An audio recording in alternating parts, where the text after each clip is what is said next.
નમસ્કાર ક્રિકેટ ચાહકો.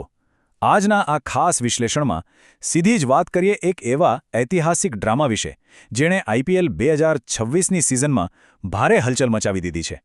મુંબઈ ઇન્ડિયન્સના કેમ્પમાં આ સિઝનમાં એવું કંઈક અણધાર્યું બન્યું જેણે ભલભલા ક્રિકેટ પંડિતોને પણ આશ્ચર્યમાં મૂકી દીધા છે.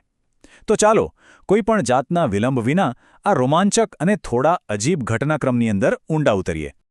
3. હવે ક્રિકેટમાં આપણે અનેક મોટા રેકોર્ડ્સ વિશે સાંભળતા હોઈએ છીએ, પણ આ આંકડો કોઈ મોટી સિદ્ધિનો નથી. આ આંકડો દર્શાવે છે એક જ સિઝનની 3 સળંગ મેચો, અને 3 મેચોમાં મેદાન પર ઉતરેલા 3 તદ્દન અલગ અલગ કેપ્ટન. હા, બિલકુલ સાચું સાંભળ્યું. મુંબઈ ઇન્ડિયન્સ જેવી શક્તિશાળી અને ચેમ્પિયન ટીમમાં આવો અજબ બદલાવ ખરેખર અભૂતપૂર્વ છે. 3 મેચ અને 3 અલગ અલગ કેપ્ટન. ચાલો જોઈએ કે આ આખી ઘટના બરાબર કઈ રીતે બની. તો જુઓ, આ બધું માત્ર 10 જ દિવસના ટૂંકા ગાળામાં બની ગયું. 10 મેના રોજ બેંગ્લોર સામેની મેચ હતી, જેમાં નિયમિત કેપ્ટન હાર્દિક પંડ્યા ઈજાગ્રસ્ત હતો, એટલે સૂર્યકુમાર યાદવે ટીમની કમાન સંભાળી લીધી. પછી શું? માત્ર 4 જ દિવસ પછી 14 મેના રોજ પંજાબ કિંગ્સ સામેની મેચમાં સૂર્યા પ્લેઇંગ 11માં ઉપલબ્ધ નહોતો, જેથી ઝડપી બોલર જસપ્રીત બુમરાહને કેપ્ટન બનાવી દેવાયો. અને છેલ્લે 20 મેના રોજ કોલકાતા નાઇટ રાઇડર્સ સામે હાર્દિક પંડ્યાએ પાછી એન્ટ્રી મારી અને ફરીથી નેતૃત્વ સંભાળ્યું. છે ને એકદમ રોલરકોસ્ટર રાઇડ. હવે અહીં સૌથી મોટો પોઈન્ટ એ છે કે આ કોઈ ખાસ રણનીતિ કે માઇન્ડ ગેમ ન હતી. ચોખ્ખા શબ્દોમાં કહીએ તો આ આખી પરિસ્થિતિ ખેલાડીઓની ઇજાઓ અને ટીમની અસ્થિરતાનું સીધું પરિણામ હતું. આ સતત બદલાવો અને અસ્થિરતાના કારણે 5 વખતની ચેમ્પિયન ટીમ આ સિઝનમાં પ્લેઓફની રેસમાંથી જ સંપૂર્ણપણે બહાર ફેંકાઈ ગઈ. જરા કોલકાતા સામેની આ 65મી મેચની પ્લેઇંગ 11 પર નજર તો કરો. લાઇનઅપમાં રાયન રિકલ્ટન, રોહિત શર્મા, નમન ધીર, સૂર્યકુમાર યાદવ, તિલક વર્મા અને ખુદ હાર્દિક પંડ્યા, સાથે જ Will Jacks, Corbin Bosch, Deepak Chahar, Jasprit Bumrah અને રઘુ શર્મા. એટલું જ નહીં, શાર્દુલ ઠાકુર, મયંક રાવત, રોબિન મિન્સ, ક્રિસ ભગત અને એમ ગઝનફર જેવા ખેલાડીઓ ઇમ્પેક્ટ સબ્સ તરીકે હતા.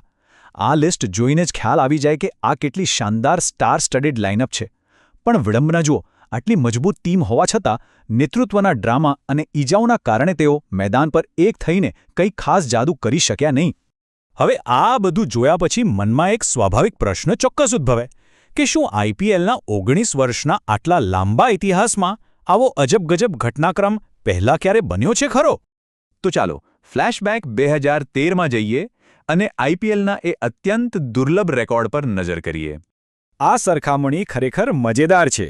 એક તરફ છે 2026ની મુંબઈ ઇન્ડિયન્સ, જેમાં સૂર્યકુમાર, બુમરાહ અને હાર્દિકે નેતૃત્વ કર્યું, અને બીજી તરફ યાદ છે 2013ની પુણે વોરિયર્સ ઇન્ડિયા? હા, 13 વર્ષ પહેલાં 2013ની એ સિઝનમાં પુણે વોરિયર્સ ઇન્ડિયાએ પણ સળંગ 3 મેચોમાં રોસ ટેલર, એન્જેલો મેથ્યુઝ અને એરોન ફિન્ચને કેપ્ટન તરીકે મેદાનમાં ઉતાર્યા હતા. એનો સીધો અર્થ એ કે મુંબઈ ઇન્ડિયન્સ આખા આઈપીએલ ઇતિહાસમાં આ દુર્લભ અને કમનસીબ રેકોર્ડની બરોબરી કરનારી માત્ર બીજી ટીમ બની ગઈ છે. ઇતિહાસે પોતાનું પુનરાવર્તન કર્યું છે.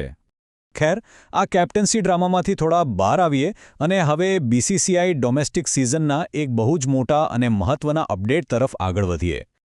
આ આંકડો જુઓ, 1788. આ માત્ર કોઈ સામાન્ય નંબર નથી. બીસીસીઆઈએ 2026-27ની ડોમેસ્ટિક સિઝનનું શેડ્યુલ જાહેર કરી દીધું છે, અને આખી સિઝન દરમિયાન ભારતમાં કુલ 1788 મેચો રમાવાની છે. જરા વિચારો, ભારતીય ક્રિકેટનું ડોમેસ્ટિક માળખું કેટલું વિશાળ અને સક્રિય છે.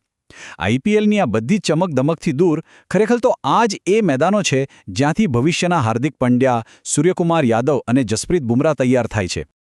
તો આજના આ વિશ્લેષણના અંતે એક બહુ જ મોટો પ્રશ્ન અહીં જ ઊભો રહે છે.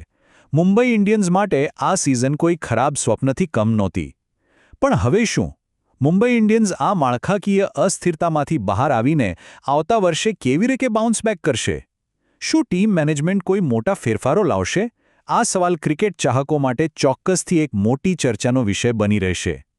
આજના આ વિશ્લેષણમાં બસ આટલું જ. રમતગમતની દુનિયાના આવા જ ઊંડાણપૂર્વકના વિશ્લેષણ માટે જોડાયેલા રહો.